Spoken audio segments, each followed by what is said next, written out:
नमस्कार, मैं जयप्रकाश आप सभी का स्वागत करता हूं और आपको याद दिलाता हूं कि गम को छिपा के जो हंसे वही इंसान है। गम को छिपा के जो हंसे वही इंसान है।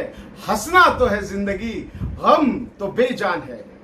दोस्तों, एमबीए न्यूज में आज के हेडलाइंस इस प्रकार हैं। सीएम योगी आदित्यनाथ जी ने नोएडा में 400 बेड कोविड हॉस्पिटल का उद्घाटन किया और रांची में विश्व आदिवासी दिवस मनाया गया। इस पर सिद्धार्थ राय की रिपोर्ट। और छोटी मुंह बड़ी बात में हम आज बात करने वाले हैं कि क्या अयोध्या के लगभग 50% से ज्यादा साधु और पंडितों को अयोध्या मंदिर के परिसर से दूर भेज देना चाहिए। CM Yogi Adityanath has inaugurated 400-bed COVID hospital at Noida. Actually, this hospital has started building 7 years back, but now it has been ready for COVID patient. So he has interacted with all doctors and nurses and ensured that it should be helpful for all COVID patients. अब देखते हैं रांची से सिद्धार्थ राय जी का विश्व आदिवासी दिवस पर report. आज 9 अगस्त विश्व आदिवासी दिवस है। इस अवसर पर रांची सहित पूरे झारखंड राज्य में उत्साहपूर्वक समारोह मनाया गया।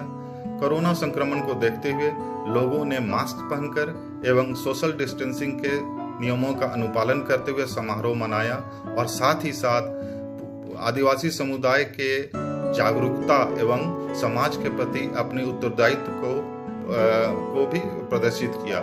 इस अवसर पर राज्य के मुख्यमंत्री हेमंत सोरेन ने लोगों को बधाइयां देते हुए समाज कल्याणार्थ आज के दिन को संकल्प दिवस के रूप में मनाने का आह्वान किया। झारखंड रांची से सिद्धार्थ रॉय, एमबीए न्यूज। दोस्तों, छोटी मुंह बड़ी बात के इस सेगमेंट में आज हम बात करने वाले हैं कि क्या अयोध्या के 50% से ज्यादा साधु और पंडितों को अयोध्या परिसर से दूर भेज देना चाहिए। अब ये टॉपिक हमने क्यों लिया, हम ये बात ऐसा क्यों कर रहे हैं? जब 5 तारीख को अयोध्या में भूमि पूजन होने जा रहा था तो हमने कई न्यूज देखे। उसमें ये साधु द्वारा ये बात कही गई, वहां के साधु सन्यासियों द्वारा ये बात कही गई और कुछ लोगों द्वारा ये बात कही गई कि हमारे रामलला तो टाट में है। उसके कुछ साल पहले जब इंटरव्यू लिया गया था तो कुछ साधुओं ने कहा हमारे रामलला को ठंडी लग रही है। आज रामलला को घर मिल गया, आज रामलला बहुत खुश हो रहे होंगे। अरे, मुझे हंसी आती है इन साधुओं की ये बात सुन के कि क्या ये सचमुच साधु और पंडित है? मुझे एक प्रश्न उठता है, कहीं ये पाखंडी तो नहीं? अरे, ये हंसने की बात है कि रामलला तो उनके लिए तो पूरा संसार है। उनको नहीं फर्क पड़ता कि वो टाट में है या ठाट में है। रामलला इन सब से बहुत दूर है। आज आपको 500 साल बाद रामलला मंदिर बनाने का जो आप लोगों को यह मिला है, सम्मान मिला है, यह बताता है कि सनातन धर्म को हमारे लोग सही तरीके से समझते नहीं है। इसलिए 500 साल लग गए एक रामलला और श्री राम, मर्यादा पुरुषोत्तम श्री राम का मंदिर बनाने में। यह मानसिकता दिखाती है। तो मेरा यह प्रश्न है कि क्या इन साधुओं को पता है? क्या इन्होंने रामायण और महाभारत को पढ़ा है? अगर रामायण और महाभारत को पढ़ा है तो क्या ये समझते हैं? क्या ये समझते हैं कि सनातन धर्म केवल रामायण और महाभारत है? क्या इनके पास वेद, उपनिषद और 18 पुराण का ज्ञान है? क्या ये जानते हैं कि वेद में क्या लिखा गया है? क्या वेद में भगवान के बारे में लिखा गया है? क्या वेद विज्ञान तो नहीं? उपनिषद किस बारे में है? और रामायण और महाभारत किस कैटेगरी में आते हैं? क्या इसका ज्ञान इनको है? इसी चीज को लेकर हमारे एमबीए के रिपोर्टर्स ने कुछ लोगों से इंटरव्यू लेने की कोशिश की इस लॉकडाउन पीरियड में। आइए जानते हैं कि उन्होंने वेद के बारे में क्या कहा। हाय, हाँ मैं वेदों के बारे में जानता हूँ। हमारे हिंदू संस्कृति में 4 वेद हैं। हाँ, चारों के नाम भी जानता हूँ। चारों वेदों के नाम है ऋग्वेद, सामवेद, अथर्ववेद और Yajurveda. Hi guys, I'm from MBA News and I'm a reporter of MB News, and today I'm going to ask some villagers of Gramar Post Sunita Janpad Jaunpur in UP, and I'm going to ask some villagers about the Vedas, and let's get some information about the old peoples in the villages. So today I have some villagers.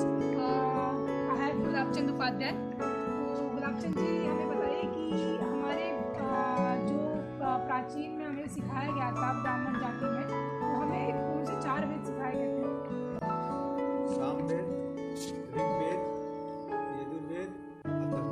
अच्छा, तो आपने बताया तो सही। तो हमें कोई भी एक वेद के बारे में आप हमें कुछ बता सकते हैं? विशेष जानकारी नहीं है। अच्छा, तो मतलब आपको इतना जानकारी नहीं है। ठीक है, तो this villagers has no idea about any way, so we are going to ask some other villager. So we have Premchand Upadhyay and he is a villager, and so I'm going to ask some questions to him. तो प्रेमचंद जी हमें बताइए कि हमारे ब्राह्मण जाति में हमें कौन से वेद बताए जाते हैं?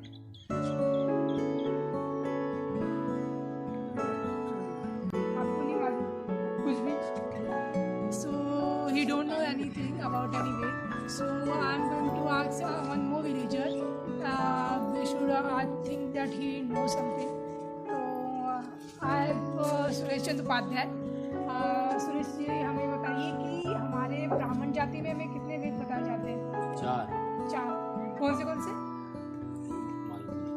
वो नहीं मालूम। अच्छा, सुरेश चंद्र उपाध्याय।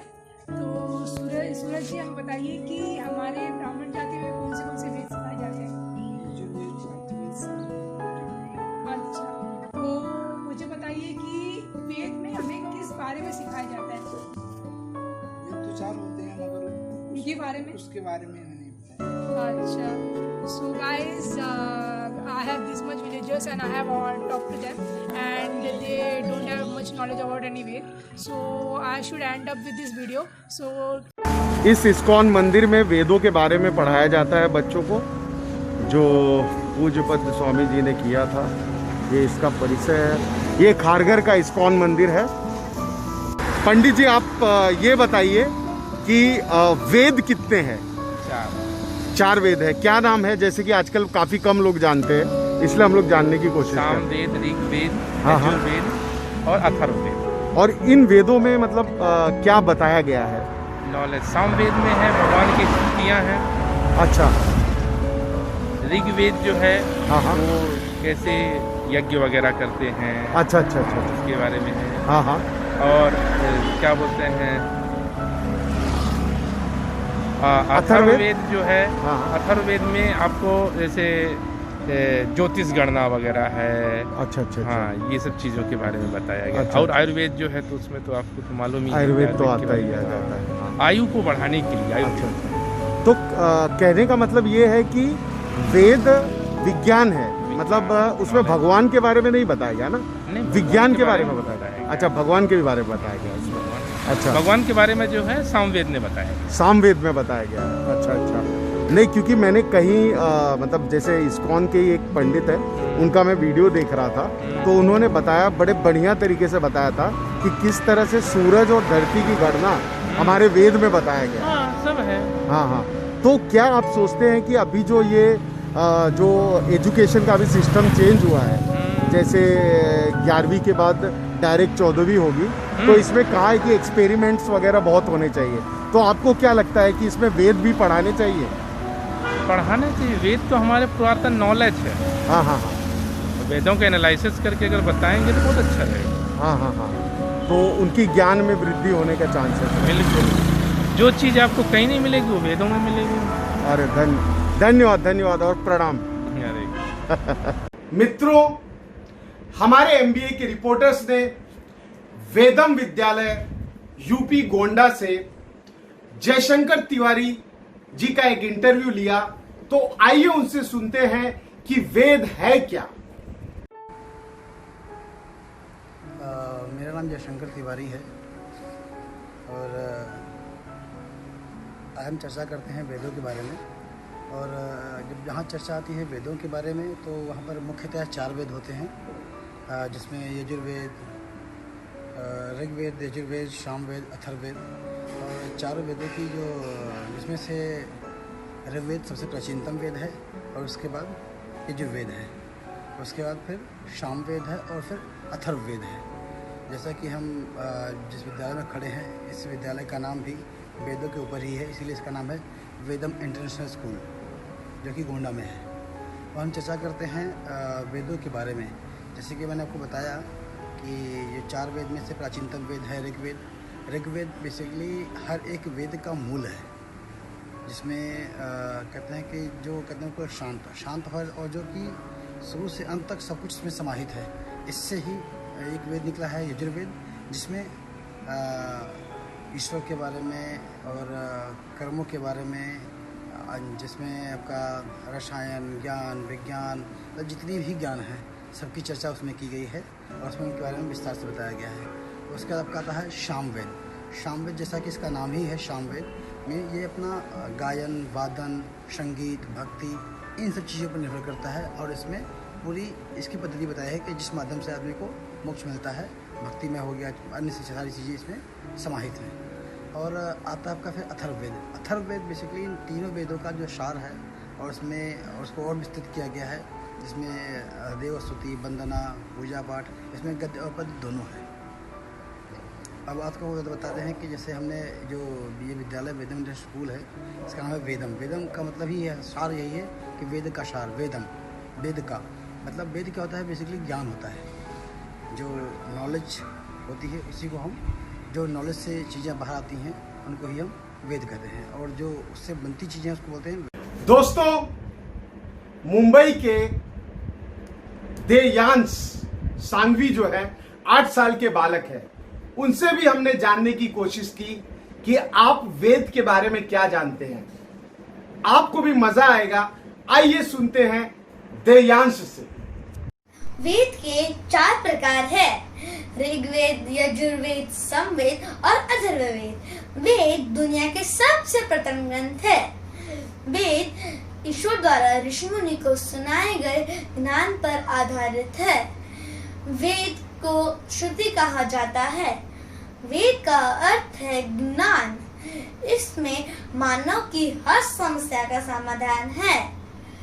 वेदों में ब्रह्मा, ब्रह्मांड, देवता, ज्योतिषी, गणित, रसायन, सभी प्रकृति, खगोल, भूगोल, धार्मिक नियम, इतिहास, रीति रिवाज आदि सभी विषयों का ज्ञान भरा पड़ा है। तो दोस्तों, अब बात वहीं पर आकर ठहरती है कि क्या आप नहीं चाहेंगे कि अयोध्या, जो कि सनातन धर्म की यूनिवर्सिटी बनने वाली है, वहां पर ये जो पंडित है, ये जो साधु है, क्या इनका धर्म टेस्ट लेना चाहिए? यदि हां, तो इनका धर्म टेस्ट लेते हुए हम लोगों को यह जानकारी अवश्य होनी चाहिए कि ये साधु, जहां पर देश विदेश से कई पर्यटक आने वाले हैं, और अगर इन साधुओं को ही नहीं पता होगा कि वेद क्या है, उपनिषद क्या है, पुराण क्या है, रामायण महाभारत क्या है, तो ये सनातन धर्म का प्रचार कैसे करेंगे? सनातन धर्म का अर्थ केवल भक्ति और पूजा नहीं है। जब हम संस्कृत पढ़ते हैं तो लोगों को लगता है कि जैसे ही हमने संस्कृत का मंत्र पढ़ा, लोगों को लगता है कि हम पूजा पाठ के बारे में बात कर रहे हैं। लेकिन अगर हमारे ये साधु संत ये बता दें कि ये वेद इज इक्वल टू साइंस, वेद मतलब ज्ञान होता है, जैसे कि जयशंकर त्रिपाठी जी ने बताया कि वेद मतलब ज्ञान होता है, विज्ञान होता है। ये 4 वेद हैं, चारों वेद में काफी ज्ञान छुपा हुआ है। अगर आप कॉस्मिक यूनिवर्स के बारे में जानना चाहते हैं तो yes, you need to learn Veda. If you want to understand about quantum physics, you need to learn Ved. If you want to understand about music and medicine, you need to learn Ved. ऐसा कहा जाता है मित्रों कि वेद ब्रह्मा ने स्वयं दिया था मनुष्यों को, लेकिन और ये वेद लिखा नहीं जाता था। जो साधु होते थे वो मुंह जुबानी सुनाते थे और सामने वाले को याद हो जाता था। लेकिन एक समय ऐसा आया, व्यास जी के पहले, जब मुनि व्यास पैदा हुए उसके पहले एक समय ऐसा आया कि कुछ अकाल पड़ा और लोग वेद को भूल गए। उसके बाद व्यास जी ने सोचा कि इस वेद को लिखित रूप में रखना चाहिए, and then he has decided to enter every verses of Veda into a book, and then he has prayed Ganesh ji, and they both have written this Vedic book. लेकिन दोस्तों, कहा जाता है कि जो ब्रह्मा जी ने जो वेद दिया था ये उसका केवल 8% है, लेकिन ये 8% भी इतना ज्यादा ज्ञान है, आप इसी से पता लगा सकते हैं कि एक जर्मन साइंटिस्ट जिसने वाटर इंजन का आविष्कार किया, one German scientist who has invented water engine, and when he was interviewed he has told that I got the clue to make water engine by Sanatan Dharma Veda, by one slok, and he has uttered that slok, and it was very interesting to listen from his mouth. He told that Om Purnamadah Purnamidam Purnamevat Purnamudachyate पूर्णस्य पूर्णमादाय पूर्ण मेवावशिष्यते। देखिए, पूर्ण मेवाय वशिष्यते, तो इसका अर्थ होता है ओम पूर्ण मदः पूर्ण इदम, तो वो भी पूर्ण है और ये भी पूर्ण है। It means that if you remove from whole remains, मतलब अगर आप पूरे में से पूरा को निकाल दोगे तो भी पूरा बचेगा, और उस पूरे में से भी पूरा को निकाल दोगे तो भी पूरा बचेगा। Means 0 - 0 = 0. Now you will ask me question, then how he has invented this water engine? As you all know, water is H2O, and if you want to run engine you should have some combustible material. So hydrogen एक ज्वलन पदार्थ है जो ज्वलनशील है, तो उसने सोचा कि मुझे हाइड्रोजन निकालना है। तो जब उसने पढ़ा कि अगर पूरे में से पूरा को निकाल दो तो पूरा ही बचेगा, और उसने क्या किया कि एक वेव्स भेजा, उतना ही वेव्स जितना एक लता मंगेशकर जी अगर गाएंगी तो एक वेव्स प्रोड्यूस होता है, that much amount of frequency he has send into the salt water, and उसमें क्या हुआ कि उसमें से हाइड्रोजन निकला और पूरा H2O भी बच गया और हाइड्रोजन भी निकला, और इस प्रकार उन्होंने हाइड्रोजन इंजन बनाया। So this is the power of Veda. But ये कब समझ में आएगा? जब वेद के जानकार हमको ये पढ़ाएंगे, हमको ये समझाएंगे। तो मेरे सभी ऑडियंस को मैं कहना चाहूंगा कि MBA न्यूज ये बात आपको यही बात आपके सामने रखना चाहता था, इसलिए हमने छोटी मुंह बड़ी बात में टॉपिक रखी। और अब दोस्तों सुनिए, अगले न्यूज में जो हमारा छोटी मुंह बड़ी बात का टॉपिक है उसे ध्यान से सुनिए। क्या हर पुलिस पर्सन को इंडिया के बॉर्डर में जाकर 6 महीने का ड्यूटी करना चाहिए? Should every policeman must do the duty at least for 6 months at the border of Bharat, and why? This we are going to discuss in our next news. तब तक के लिए खुश रहिए, आसपास में सफाई रखिए और देखते रहिए MBA news. Click and subscribe. Thank you so much.